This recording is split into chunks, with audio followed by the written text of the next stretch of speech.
All right, what up, everybody? So this is the first time I've ever done full-on AMA, Ask Me Anything, and I polled y'all on Instagram, my incredible Instagram audience, and we'll branch out and broaden that out to include my, wonderful text community and newsletter community and everything.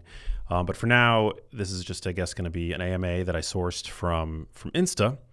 And this is the first time I'm doing this, so I don't know what to expect. I'm slightly nervous. It's the first time I've ever recorded a podcast, without another person sitting directly across from me. But for my own peace of mind, I've got Sydney sitting off camera in the room, so I don't feel like I'm talking to myself and a camera lens. So let's go through it. And this is going to be pretty off the cuff. So yeah, not medical advice. You know the drill. But you guys sent in some amazing questions, like some really thoughtful, really great questions. So I'm excited to get into them. And there'll be a mix of nutrition, lifestyle, exercise, but whatever you guys sent in. But a lot of the questions were actually, about me, which could be fun too to tackle some of those. So let's get started. So the first question comes from Everybody Calls Me T. And the question is, how to maintain healthy cholesterol levels while getting protein from animal sources? That's a great question. So maintaining healthy cholesterol levels while getting the bulk of your protein from animal sources. Well, just the fact that your protein is coming from animal source foods doesn't necessarily imply that it's going to have any impact whatsoever on cholesterol levels. There is this dogma that animal source foods are linked to higher cholesterol levels, but it all comes down to what's actually in the foods that you're eating, your genetic background, what else is comprising your diet. So it's a very nuanced, that question requires a pretty nuanced answer, but essentially how I would approach that is I would prioritize leaner sources of meat specifically, like when it comes to red meat, because the primary, I guess let's take a step back. So the primary nutrients that are involved in cholesterol homeostasis are dietary cholesterol and saturated fat. But we know that for most people, dietary cholesterol doesn't have any significant impact, in fact, on blood cholesterol levels. It's primarily saturated fat, and even within the bucket of saturated fat, it's not all saturated fatty acids that are known to have an impact on blood cholesterol levels. And the impact that they do have is highly variable person to person. So if I were concerned about cholesterol levels, I would primarily prioritize lean sources of meat. And if not lean, I would opt for animals that have been properly raised. And that matters because a grass-fed, grass-finished cow, so a 100% grass-fed, grass-finished piece of beef is going to have lower levels of saturated fat, and in particular, higher levels of a specific saturated fatty acid known as stearic acid, which has been shown to be neutral, if not positive, on LDL-C, for example. So I would stick to leaner cuts of meat, which I think is smart generally anyway, because fatty cuts of meat add a whole bunch of additional calories that you don't necessarily need and gives you a little bit of dietary leeway to ingest those calories from other fat sources elsewhere in your diet. So that's what I personally do is I generally will, I'll have the occasional ribeye indulgence, but I generally will prioritize leaner cuts of meat like top sirloin, filet mignon, tenderloin, flank steak, New York strip steak, and stuff like that. So from the standpoint of meat, that would be my strategy. I wouldn't worry about dairy fat, with the exception of butter. I've talked about this many times on the podcast in the past, but dairy fat doesn't seem to have a negative impact on lipids due to the presence of something called milk fat globule membrane, which generally renders dairy fat to be largely neutral from a cholesterol standpoint. Bless you. with the exception of butter. Butter lacks milk fat globule membrane, so butter has actually been shown to raise LDL levels. But the net impact of meat in general,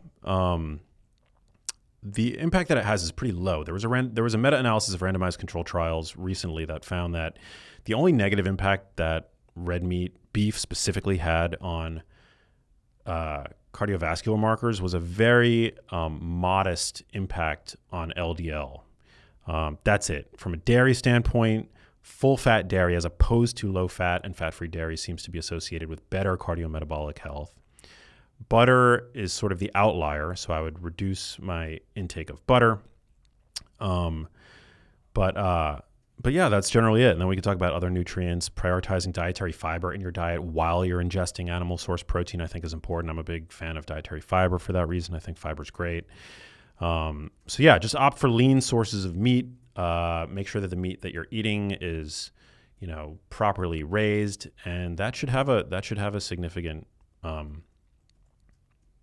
that should have a marked impact. So yeah, that would be my 30,000 foot, I guess, view there. Great question. Fantastic question. All right, moving on. So Miss McKinn asked another really great question. Wow, you guys come with the heavy hitters. How is sodium demonized, or why, I guess, is sodium demonized? Well, sodium, for many people, it's been long thought that sodium is the primary driver of blood pressure, and that it can, when overconsumed, lead to hypertension, which is no bueno. You don't want to be hypertensive. You don't want high blood pressure. Even subtly high blood pressure is not good. Damages your brain, damages your vasculature, can leave you prone to atherosclerosis. But over the past couple of decades, I would say, it's come out that the impact of sodium on blood pressure is quite modest. It's a lot more modest than for your average person than was once thought. And there is a small group of, I think it's about 15% of the population of people who are sodium sensitive. So for that population, sodium might have a more pronounced impact on blood pressure.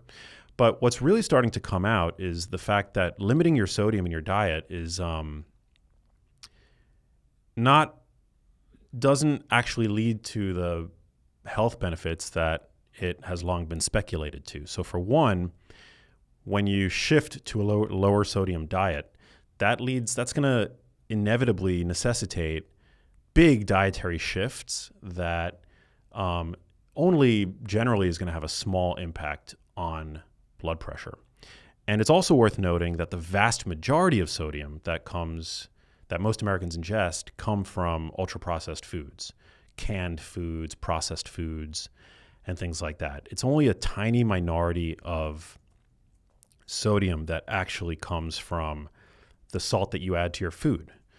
In fact, if I recall correctly, the data shows that it's about 7% of the sodium in your average American's diet that comes from the salt shaker, or salt that is added to home-cooked recipes. Again, the vast majority comes from ultra-processed foods. So once you minimize your consumption of ultra-processed foods, which is smart from the standpoint of health, not least of which cardiovascular health, most people are generally not at risk of quote-unquote over-consuming sodium. In fact, I just to use myself as an example, I eat a very minimally processed diet. I do the occasional ultra-processed food definitely sneaks in here and there, as an indulgence food or as a convenience option. But when focusing primarily on minimally processed whole foods, it does actually become, an issue where you're getting your sodium from. Sodium is an essential nutrient. It's a macro mineral, meaning we need to ingest a relatively large amount of it every day for good health, to feel good. Like I know on days when I'm under consuming sodium, I'm prone to headaches. I feel sluggish. I just don't feel my best. So we definitely can't fear sodium. And recent research has actually suggested that it's not necessarily even the sodium, because sodium does have an impact on blood pressure. It maintains, fluid homeostasis in the blood volume and stuff like that. But it's not necessarily the sodium that is the problem. It's the underconsumption of other micronutrients that help to balance out sodium's impact. So a study from 2018 found that very low salt consumption actually increased risk of cardiovascular disease in a study of 94,000 adults. High salt consumption had no impact except for over 5 grams a day, which is very high. But that increase actually disappeared when adequate potassium was consumed. And potassium is found in, you can find it in fruits, vegetables. Obviously, bananas are well known for having a lot of potassium. Avocados have a ton of potassium.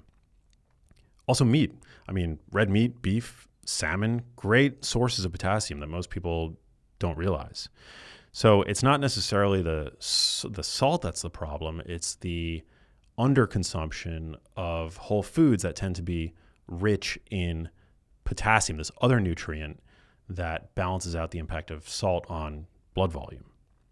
Another study, a newer study from 2021, found that higher intakes of potassium and magnesium, but not lower sodium, reduced cardiovascular risk. And this is from the Framingham offspring cohort. So my perspective, my position would be, well, if you're not eating lots and lots of processed foods, do not fear the salt. Don't fear the salt shaker. Use salt to make foods like broccoli, Brussels sprouts, vegetables taste good. I mean, salt is wonderful. It's incredible. Instead, I would focus more on where you're getting your potassium from, where you're getting your magnesium from. Magnesium is found in, nuts, seeds, dark leafy greens, things like that. So we got to stop demonizing sodium. Interestingly, for a long time, the top source of sodium in the American diet was bread and rolls. And that was displaced, I think last year or the year before, by pizza and other processed foods. So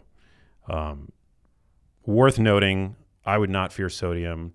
If you happen to be a sodium sensitive hypertensive, which can be tested for, it's a different story. But again, that's the minority of the population. So I would not fear sodium. How am I doing, City Sant? I would not fear. All right, moving on. So Kate Marie, But good. 1, 2, 3. I'm doing good. All right, sweet. Let me know, guys, in the comments or the whatever on YouTube down below in the comments section or in the review section if you guys want to see more AMAs. Happy to do them. Just an easy way to pump out content. AMA stands for yes, ask me anything, and yeah, literally, you guys can throw whatever questions you want at me. So.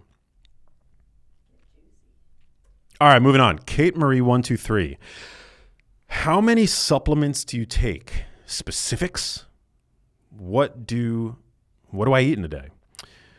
All right, so that's a pretty big question, but let's start with supplements. So supplements, I don't take a ton, and I enjoy cycling different supplements in and out. I enjoy the process of trying new things. But in general, I would say staples for me are a good quality protein powder. You guys know that we work with Keon, we work with Momentous. They make wonderful options. So those are fantastic. You don't need to take I take a protein, on days where I just find it a convenient way to hit my protein target. So there's that. I take creatine every day. I take about 5 grams of creatine every day. That's important to take every day. You want to make sure that your muscles are staying saturated with creatine. I take astaxanthin every day, 24 milligrams of AX3 astaxanthin, which is a brand that I work with. They're wonderful. Astaxanthin is a carotenoid that's been shown to be really beneficial to skin health, eye health, brain health. I think it's a really powerful longevity nutrient, protects your cells from the inside out from oxidative stress. So I'm a big fan of astaxanthin. What else? When I'm traveling, I do take AG1 with me on the road. I enjoy that. I take CocoVia. I work with CocoVia now, which is they produce a really wonderfully, rigorously studied cocoa flavanol supplement, which has pretty good evidence. They fund all this evidence. CocoVia is owned by Mars, so they've got all the money in the world, and they've funded some really cool studies showing how cocoa flavanols can boost cardiovascular health, brain health. So I take that. I use my Element electrolyte packets. Generally, I take one a day of those. trying to think of what else I have in my supplement drawer. What? Live On Labs is great for hitting my... Oh, I take Live On Labs, yeah, on a nightly basis because Live On Labs makes a great magnesium threonate.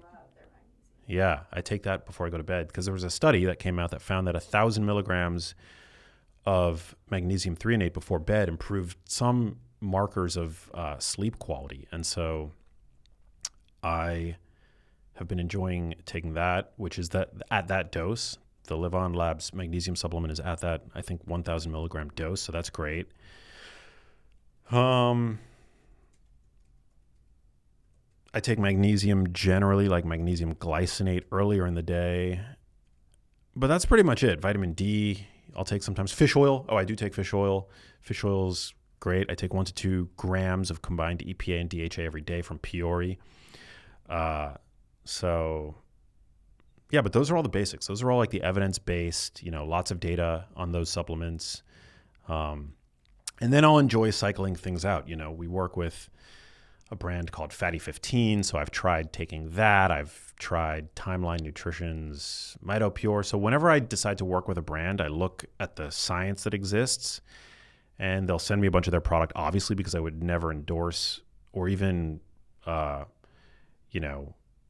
educate around a nutrient or a supplement, a nutraceutical that I wouldn't personally take myself, that I don't believe is safe to take myself. And so yeah, I'll try different things variously and see how I feel. Most supplements, you don't actually feel an impact. I'm sure many of you guys have noticed this. It's over the long term that you'll see, maybe biomarkers start to improve and whatnot. But yeah, it's all part of the fun. So I love that I get to do this. And yeah, hope that answers that.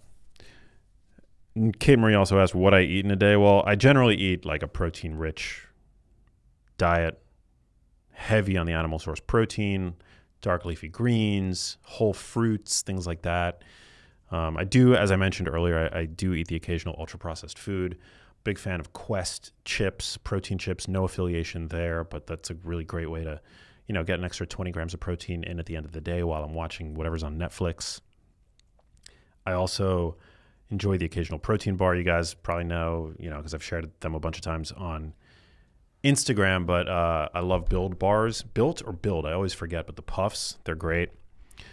And yeah, that's pretty much it.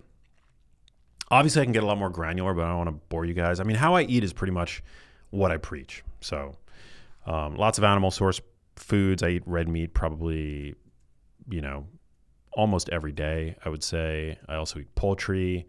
I eat lots of eggs, lots of egg whites.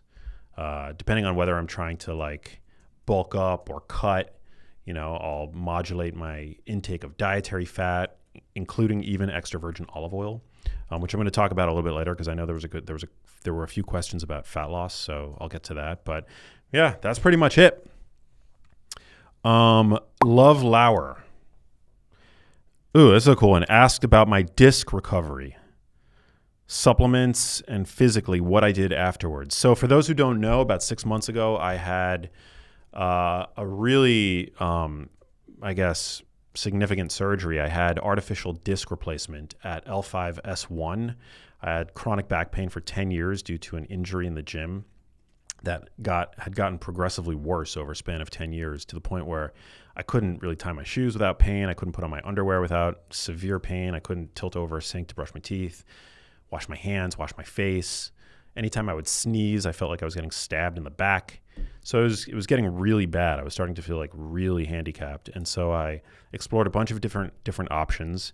About a year ago, I went down to a stem cell clinic in Mexico, and I spent a lot of money getting stem cell injections. Did nothing for me. In fact, I think the procedure made me worse. Not necessarily the stem cells, but the injection into my back, which was, of course, done under anesthesia. But that didn't help me at all, despite all the hype. And so I was really disappointed by that. But ultimately, I found it was between a fusion and this new procedure, relatively new procedure. It's not really that new, actually. The artificial disc replacement devices have been on the market for decades at this point, 40 years, I believe, and but not as well known as fusion, which is sort of like the gold standard, I guess, unfortunately.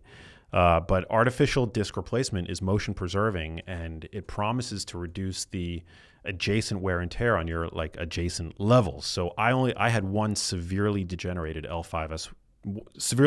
degenerated disc at L5S1, but my L4, L5 was starting to show signs of wear as a result. And that adjacent wear and tear increases with fusion because you're locking those levels in place, those vertebral bodies in place. And so I stumbled upon the concept of disc replacement. I did a ton of research. I met with a bunch of different doctors, and I finally settled on one doctor out here in Los Angeles. And about 6 months ago, I had my disc replaced, and it was pretty scary. I mean, I was terrified going into it. They open you up through the front. They move your organs aside. They gut out the diseased disc, and they replace it with this, basically these two titanium plates. And in the center, there's a core, this really biocompatible, super durable plastic core. It's plastic, but it's not like the plastic in, soda bottles.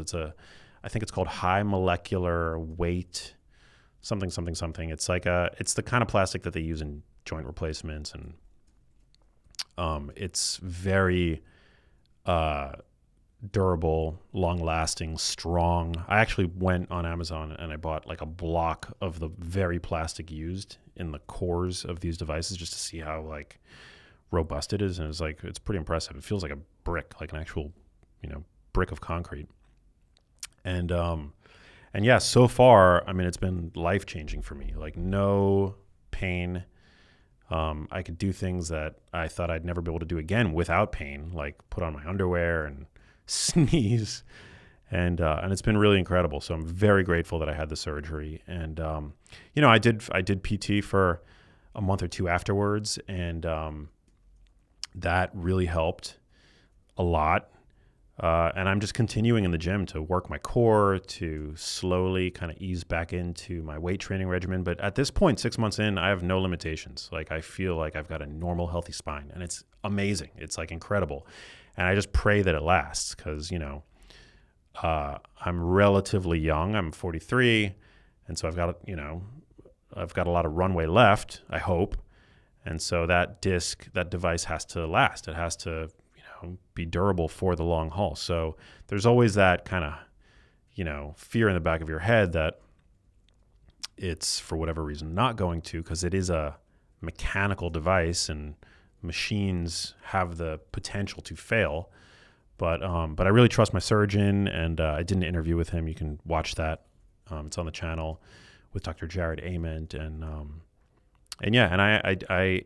I do feel pretty confident about it. So I'm very grateful that I did it.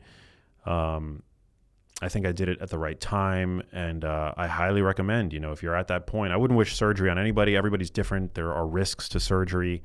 But for me, it was the right choice, and it's been totally life-changing. So, yeah, thanks for that question. All right, Tracy Julia.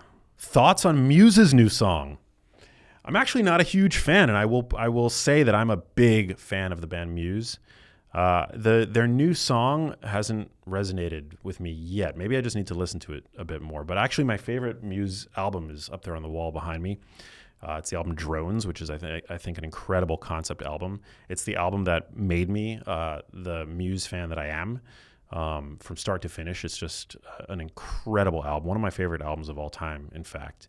But their newer stuff has not resonated with. I'm not saying it's not good, but for me personally, it hasn't really resonated. It feels very much like really old school Muse, and this album is kind of on the newer side. So I'm sure the old school Muse fans love it. Maybe I like their newer stuff. I don't know. They are one of my favorite bands. I would not miss a Muse concert, but yeah, I think everything that they've put, like their most recent feature full-length album, I thought felt kind of like a mishmash of different songs. It was their COVID album, but yeah, I'll reserve the right, I guess, to update my opinion the more I listen to it, because I've only listened to it like once or twice. I just have such high hopes for Muse. My expectations are always so high. I just love that band so much. The singer, Matt, he's just a force. So great. All right, moving on. Adventures of M asks, eat the fat on steaks, beneficial or just added calories? Well, I would say it depends. It depends if you're trying to gain weight, if you're trying to bulk. Some people are trying to gain weight, and for that person, I think eating the fat on steaks, especially if it's a grass-fed, grass-finished animal, ideally organic, then I think it's can be totally healthy and very nourishing and satiating. But for many, it can also be just added calories. So it really depends where you're at. I think if you've got weight that you'd like to lose, what I would suggest is trimming the fat and opting for leaner cuts, because that gives you, again, like a little bit of, I think I alluded to this earlier, but a little bit of like latitude in your diet to ingest those fat calories elsewhere. So yeah, I know there have been phases where I've been eating like lots of ribeyes, which is a fatty cut of meat. And I definitely put on like some weight when I'm eating those ribeyes, because if you control all of the other variables in your diet and then you just stack on a bunch of fatty meat, I don't think that that's ideal. So, and I'll also do that elsewhere. Like I'll eat fat-free Greek yogurt, unflavored, unsweetened, fat-free Greek yogurt, because it gives you latitude to ingest those fat calories somewhere else. You know, I'll eat like on your typical for my typical breakfast, maybe I'll eat 3 or 4 whole eggs. But if I'm trying to like cut up and shred a little bit, lose some body fat, then maybe I'll taper it down to 1 or 2 whole eggs and then throw in a bunch of egg whites.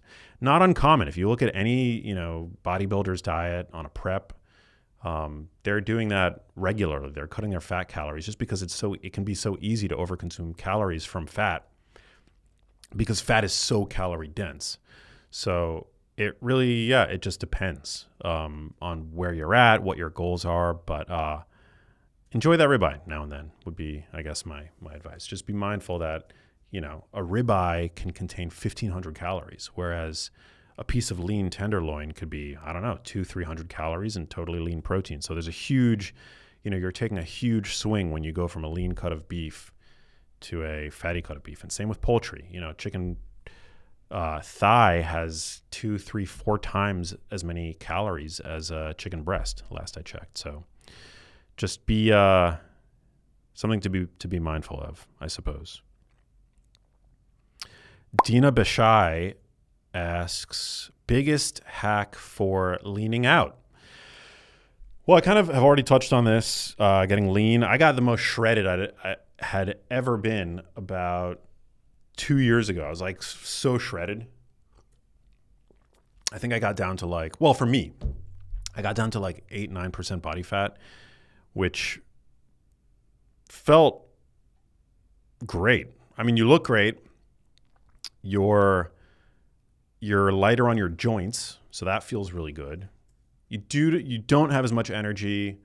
So there are downsides to being lean. I'm not saying that you have to be lean to be healthy, but yeah, I learned a lot. And one of the biggest things that I learned is just how fattening it can be eating out, like fast casual, even healthy, fast casual chains. You really, it's shocking how much oil,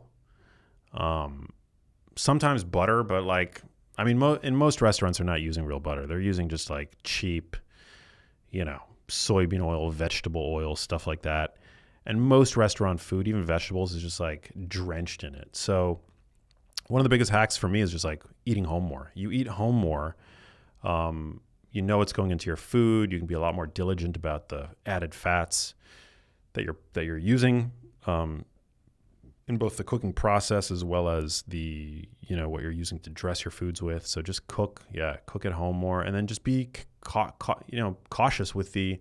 Cautious isn't the right word. Just be diligent about, how you're using those, oils, butter, creams, sauces, things like that. All that stuff adds up. So when I cut out a lot of the added fats, started eating home more, I was shocked at how quickly body fat started melting off of me, with all other variables being static. All right. Miss Eri, Mseri, tips for a calorie deficit without tracking. Well, I guess that's kind of a related question to the last one. I don't think that you need to track to be in a calorie deficit. You just really want to prioritize in your diet the most satiating foods possible, because dieting, and more importantly, sustaining a diet, because just to be in a calorie deficit for one day, it doesn't do anything to your physique. It doesn't do anything for your health. You want to sustain that calorie deficit. That's how you lose fat. And the key to doing that, that's always going to be a battle between filling yourself up with nourishing calories and whole foods that are good for you, and fighting off hunger, right? Because hunger unfortunately, it's an important part of the process of fat loss. I mean, you are going to be hungry for, at least a portion of the day, as your body begins to realize that it's not getting enough calories to sustain itself. I mean, you sustain a calorie deficit for long enough, you'll die. So what you want to do in that situation is to always be thinking about satiety and reaching for the most satiating foods, which is going to help you fight off hunger. So those foods, as I've said many times on this podcast, are high protein foods. Protein is the most satiating macronutrient. So when dieting, you want to focus on sources of protein that are relatively lean, like Greek yogurt. You can go for low fat or fat free Greek yogurt, very satiating. You can reach out for like any lean cut of beef. Protein is going to be the most satiating macronutrient. Poultry, canned fish, tinned fish is like a big thing right now. Sardine girl summer, although sardines are a bit fatty. And so is actually, interestingly, Atlantic salmon can be really fatty and sometimes can have more fat calories than protein calories. So you want to be... What tinned fish should we eat? Like albacore. Albacore tuna? Yeah, albacore's great. When I was in high school, I would hoard cans of albacore tuna, and I would eat 2 to 3 cans a day. God knows how much mercury I was ingesting. Giving serial killer. Yeah. No, lean fish.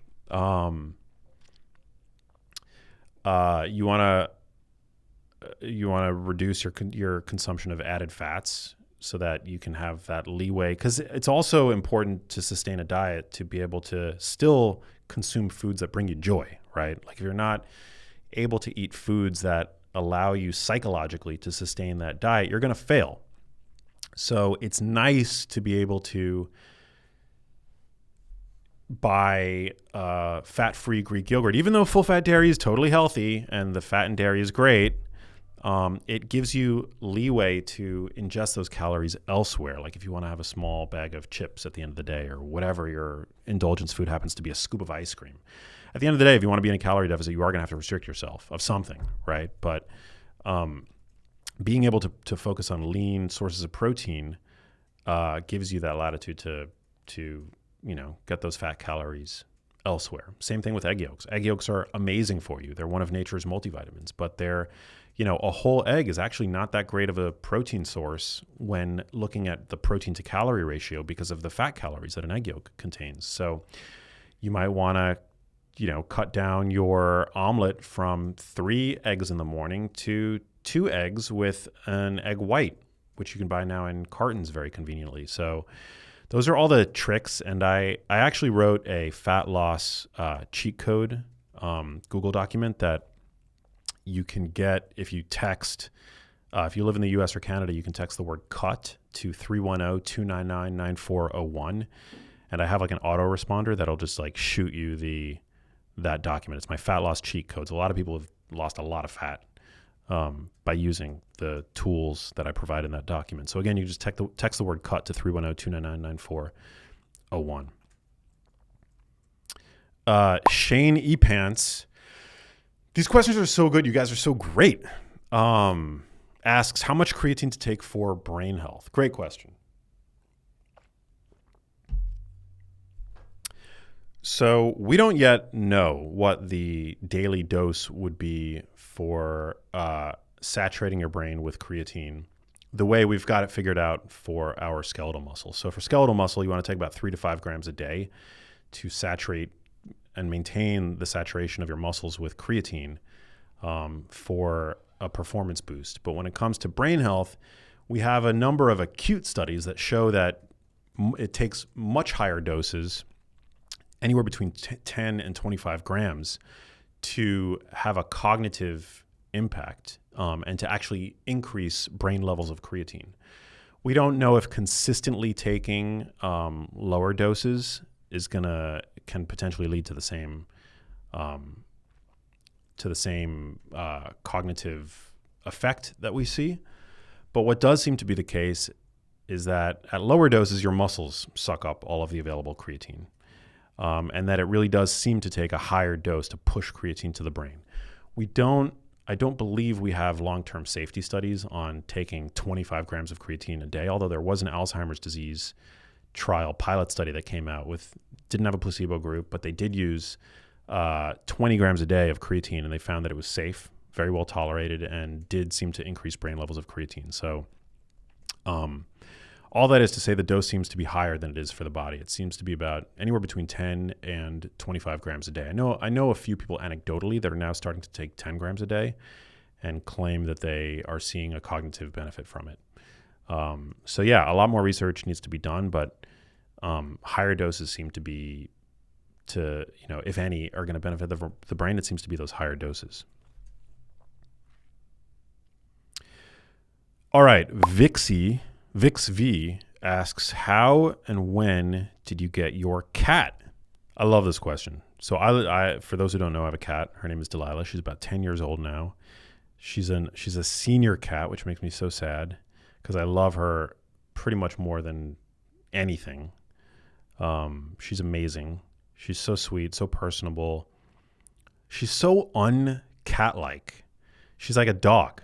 I'm not even a dog guy, but I appreciate that about her, that she's responsive and affectionate. And I mean, she's still a cat. She'll still, if you pet her long enough, you'll get the claws, but she's wonderful. And I found her, or I adopted her rather, in Union Square of New York City in 2015. I was walking around Union Square with my brother, and just outside of the Whole Foods, there was a woman with a set of cages, and she was adopting stray cats. And I saw Delilah, and me and my brother decided to foster her because my mom had two cats that were very aloof. So they were like the prototypical cat, like the asshole cat, that's like always never around, doesn't let you pet them, not affectionate. And me and my brother didn't want that kind of cat because we've had, in the past, I had a cat in college who was very affectionate. Cat personalities are all so different.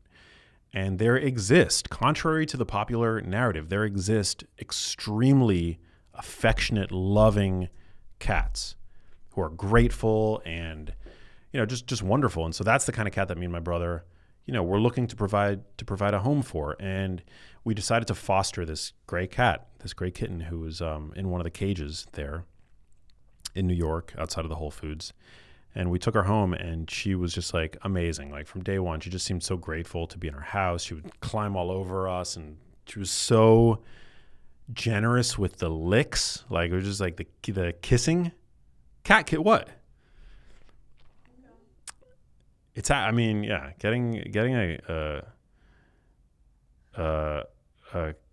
like Delilah. She's so kissy. It hurts after a while, the spires on the tongue, like. It's free exfoliation, but no, it's great. So she's wonderful. We knew from like day one that she was the cat, and me and my brother shared her for a long time, and ultimately my bro, adopted another cat, got a girlfriend, had some babies, and they have their own cats now, and Delilah's just mine, and she's like the sweetest little animal. She's so great. Don't love her so much when she throws up on my furniture or carpets or rugs. And I'll buy expensive t-shirts and they all end up having holes in them, but it's worth it. It's worth it for that little animal. She's the best. Shout out to Delilah. All right. Juliet Spiet asks, typical day for you in terms of movement and diet. Well, movement's really important for me. I try to walk as much as I can, but it's hard in LA, although I recently moved. So I'm in an area where it does feel actually quite pedestrian for LA. Um, but yeah, I mean, I try to get to the gym every day, and I'm lucky in that I get to do that. I drive to the gym, I work out, I get a good, 45 minutes to an hour of combined weight training. I primarily focus on weight training, and then I'll like walk on an uphill treadmill for like 10 minutes most days. And then I do a little bit of functional movement, especially now in the post, ADR disc replacement surgery window. Every workout for me has now gotten a little bit longer because I always try to integrate some core stuff, whether it's like my spinal erectors or my obliques or whatever. I'm always trying to like strengthen my core to take as much stress as possible off of my spine. But yeah, so outside of the gym, I try to walk as much as I can, which doesn't always happen. I mean, if you look at my step counter, it's like sometimes miserably low. But yeah, that's what I do there. I don't do much else. I'm not like a big hiker. I'm not like obsessed with, I hate workout classes. I don't like group workouts. I don't like group hikes. I just try to walk as much as I can. Cause that's what I enjoy having grown up in New York City. And then I try to just like, lift heavy. And then diet, I kind of already touched on that. Protein rich. And, yeah. All right. Laura Surrigs. I don't know how to pronounce that, but asks, what's one belief you used to evangelize that you have evolved on? What catalyzed the shift? That's a great question. I used to think that carbohydrates in and of themselves had more of a pronounced impact on health and one's predisposition towards insulin resistance. I don't really believe that anymore. I don't think that carbs are uniquely diabetogenic. Diabetogenic? I always forget that word.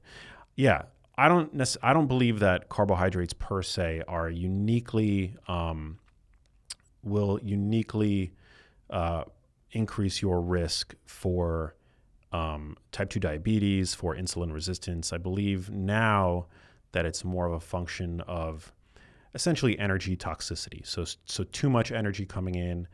And this is what the science has sort of shifted on as well. I remember there was one line in Genius Foods that if I could go back and rewrite it, Genius Foods is 99%. I mean, it holds up. I mean, I wrote the book to stand the test of time, but I think where I've evolved is in my understanding, and ultimately science has really kind of settled on I think more concrete understanding of what causes insulin resistance. And the science is always evolving, so science always reserves the right to change. But I think when I was writing Genius Foods, especially prior to a slew of metabolic ward studies performed by Kevin Hall and colleagues out of the NIH, the carbohydrate insulin model of obesity had a little bit more weight in the nutrition sphere. And it was my understanding and the understanding of many others that chronic elevations of insulin, chronic glucose spikes essentially wore out your insulin receptors and would, make you, as a result, tolerant to the effects of insulin, thereby creating the phenomena that we refer to as insulin resistance, which over time leads to chronically high blood sugar, which damages your veins and your brain health, et cetera, et cetera. But now I think the understanding that I have, and it's shared by many in the evidence-based community, and I think, and it makes perfect sense, is that it seems to be the case that when you become over fat, when your fat stores fill to a certain point where they're no longer able to contain all of the energy that you've got coming in, that energy then gets stored in your organs. So whether it's your skeletal muscle or your liver or your pancreas even. This phenomena is known as ectopic fat storage, fat deposition. And it's that sort of overabundance of energy being stored in sites that are not meant to store fat. You get inflammation, and that's where this phenomena of insulin resistance arises from. And that can ultimately happen due to an excess of carbohydrates coming in, an excess of fat coming in. But typically in the context of the standard American diet, it's the influx, it's the ingestion of both carbohydrates and fat. So I don't really put any focus on carbohydrates anymore. I titrate my carbs up to support my performance, and then I bring them down if I want to enjoy more fats in my diet. But I think ultimately it comes down to energy balance, and there have been studies that have shown that all it takes is losing 1 gram of fat from your pancreas to essentially hit the reset button on your insulin sensitivity, provided it hasn't progressed to the point where you require exogenous insulin. So all that is to say, I hope that wasn't too boring, but I don't really put any focus on carbohydrates anymore. I mean, I still try to ingest, I try to prioritize whole food, high quality sources of carbohydrates, of course, but yeah, I think, you want to titrate your carbs up or down to support your performance. You want to titrate your fat intake up or down to support your dietary preferences and also hormone synthesis and the like, digestion, etc. But yeah, I'm not so much carb focused as I used to be. I'm not. Calories and nutrient density is the name of the game, and satiety, I guess most importantly. Haley Valine, what is your opinion on saturated fats? Does it matter if it comes from whole foods? So we talked a little bit about that earlier in the show, but I do not believe that saturated fats found in whole food does one need to be concerned about. The vast majority of saturated fats that your average American ingests comes from actually ultra-processed foods and mixed dishes like burritos and pizzas and things like that. And I think also, saturated fat, the evidence linking it to poor health outcomes is really kind of shoddy science. People who eat the most saturated fat in the context of the standard American diet, what the data shows is that they're eating the most confectionery foods. They're consuming the most mixed dishes. They're eating lots of fast food. They're eating lots of fatty, industrially farmed meat. And along with that, they're more likely to smoke. They're more likely to drink excessive amounts of alcohol. They're more likely to be sedentary. They're more likely to, have adopted other unhealthy lifestyle habits that are going to predispose them to poor health outcomes. So I think that the science on saturated fat is a lot more nuanced than it's often given credence for. And there are different kinds of saturated fatty acids. So I try to focus on food quality. And I don't add a whole bunch of added saturated fats to my diet either. So I'm not one of these big tallow fanboys. I think you can enjoy tallow fries in moderation.